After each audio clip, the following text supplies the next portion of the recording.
Overwatch, the game about counterpicking, right? We see a nice guide to counterpicking here. It seems guides to counterpicking with hero lists and the strong and weak against. And look, oh, here we even have a tool for picking a hero and then seeing the heroes that counter them. That was all the rage back in 2016 for Overwatch.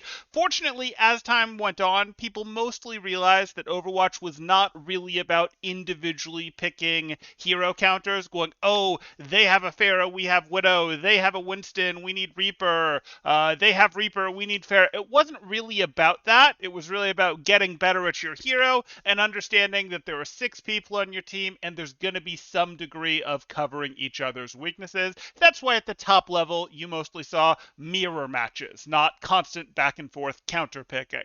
But as we headed into Overwatch 2, we got an announcement from the devs.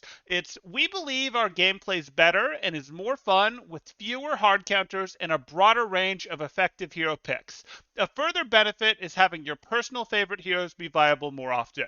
And I'd agree with this. This is a good thing. Now, never mind that this was actually put out there because they want people to be less salty about the fact that later new heroes will be deep in battle passes for people that aren't doing paid battle passes, and Overwatch 1 players won't probably instantly get them like they did this time. We can all see the actual reason that they're putting this out here, but this is a good concept. However, something changes a little bit in Overwatch 2 with the tank role. Specifically, we're going from 2 tanks down to 1 tank. And if I look at what I'm putting on your screen here as a early meta counter triangle that's sort of forming, you'll notice something. These might have existed as counters or really checks in Overwatch 1, but you didn't really care. Yeah, D.Va's pretty good against Winston, but who cares? You have your own D.Va or Zarya to protect you. Or, hey, Winston might have a pretty good matchup against Zarya, can farm her friends pretty well, but Winston's not really going to want to go near Zarya because that's where the Reinhardt frequently is, and Winston doesn't like that too much. So there was this stuff that you looked at and went, hey, these weren't really big deals to each other. The other tanks helped balance things out. Maybe you're playing Winston into Roadhog. Doesn't really matter. You'll get that bubble. You'll get the DM, whatever.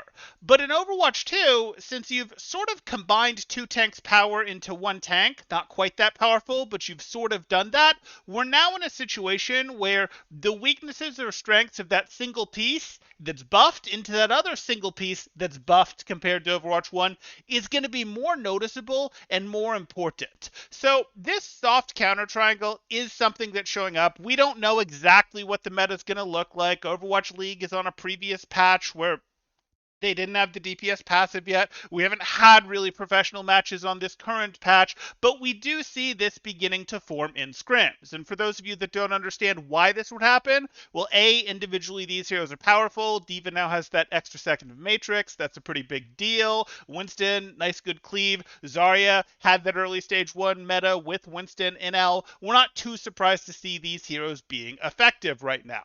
Okay, how do they counter each other? Well, D.Va has lots of armor as well as the ability to boop as well as shotguns. Winston doesn't like any of those things. Winston is mostly able to go, hey, Zarya, you don't have any armor unlike most tanks. Happy to fight that. And he doesn't really care very much if Zarya or one of Zarya's friends has a bubble when he's cleaving into 3 targets. It's just not that big a deal to him. He's doing plenty of damage to the other targets, and he's not giving Zarya a ton of bubble charge there. He's also got much better mobility than Zarya, and even the ability to delay his damage by charging a right click after he's seen a bubble for a moment and then delivering backloaded damage once the bubble's gone there.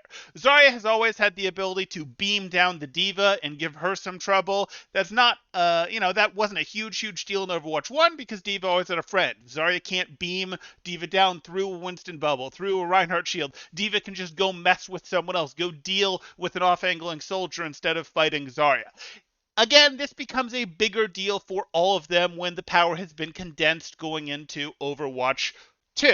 And you've probably noticed this. These particular ones may not have hit you as, oh my goodness, this is a hard counter triangle, but what if I add another layer to this counter triangle? Then you might start to recognize it in your ladder games. Have you tried to play, for example, Doomfist into Roadhog? It sucks. playing Doomfist into Roadhog really kind of sucks. You just don't get to get work done. You can't block his hook. He's going to have a great time farming you. Roadhog's also going to be pretty good into Diva or into Winston. We say things like that.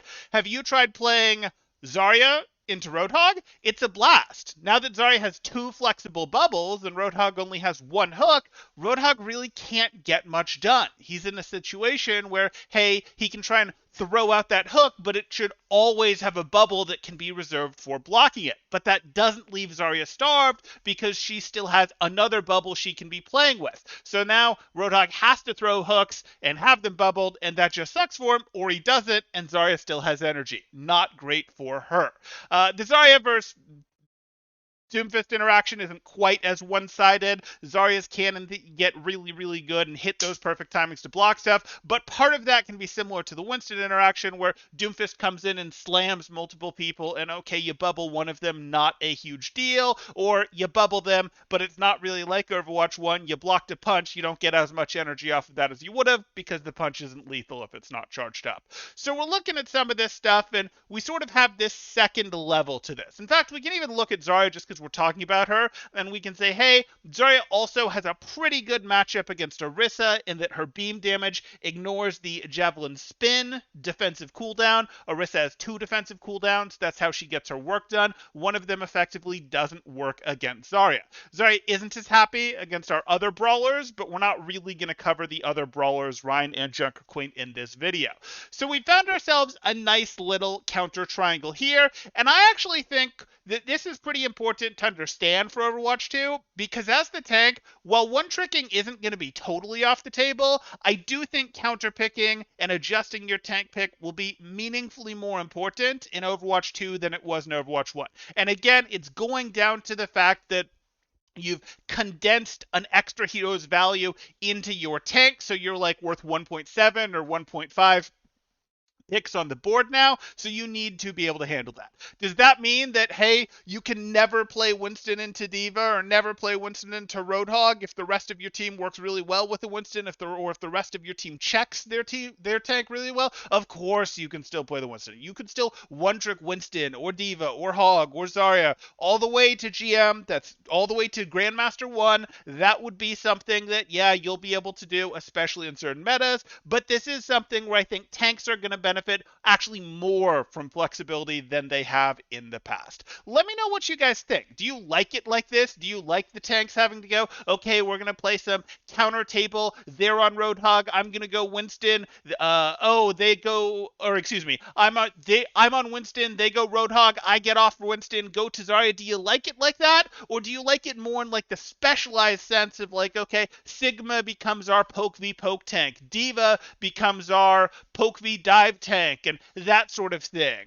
Which do you look for? Do you like good counter type stuff like this, or would you prefer it more to be hey, no, this is team composition based stuff and, you know, the tanks are relatively balanced? Like, for example, Winston versus Reinhardt versus Wrecking Ball, where they might all be more generalist type heroes as opposed to specialists. Let me know in the comments down below what you like, what you've experienced. Maybe you've loved playing Orisa and Zarya. Maybe you've thought Doomfist has a fantastic Diva matchup. Let me know in the comments down below. If you're enjoying the content, drop a like, consider subscribing for more thought-provoking Overwatch 2 content, and I'll see you in the next one. Thanks, Temporal out.